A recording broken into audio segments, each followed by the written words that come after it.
Welcome to the Straight Edge Game Room 7 Night Special.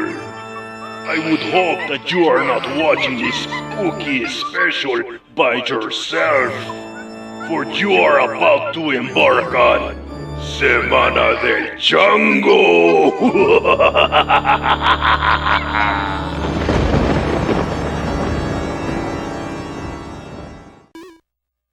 Where did everybody's favorite Italian plumber get his first big break? If you thought Super Mario Brothers, well, you'd be wrong. It was actually Donkey Kong.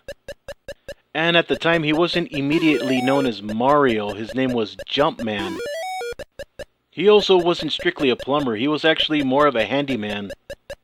Mario has worked in construction, demolition, and plumbing, but his occupational history is a little bit more complicated than that. Which explains the premise of this game if I understand correctly. Whether you believe the damsel in distress scenario that the game presents or the much darker fan theories that involves Mario committing crimes against animal welfare, well, I'll leave that up to you to decide. I'm from the 80s, so I just enjoy fun arcade games without reading anything negative into them. This Atari 2600 port of Donkey Kong is fun, but it's rather meager compared to the arcade. You only got 2 of the 4 levels that were present in the arcade game that loop continuously, and the game feels like it does get a little bit faster the more you loop. But the replay value isn't that significant. I know the Atari 2600 has its limitations, but I don't see why they couldn't have added 2 more stages to this. Even if they couldn't be arcade accurate, they could have added them to some degree or some type of variation. I mean, look at Vanguard. That game had 6 levels and an end boss that you can kill with 1 hit. All quirks considered, none of that is to say that this is a bad game, but there are better ports of Donkey Kong out there.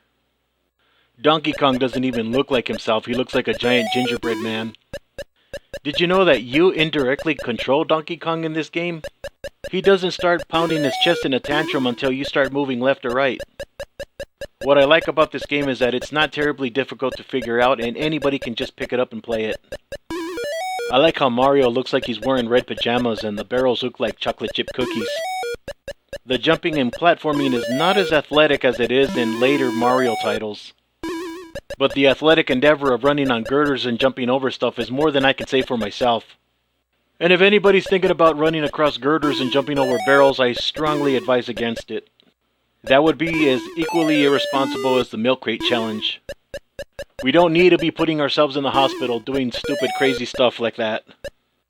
So that's Donkey Kong on the Atari 2600. Not the best port out there, but if you're starting an Atari 2600 collection, this is a great game to include in your library. Well, that about does it for this episode of the Straight Edge Game Room and day 1 of Semana del Chango, where all week we're going to be reviewing games that involve primates. If you enjoyed this video, please like and subscribe, share on social media, and I'll see you again next time. Take care.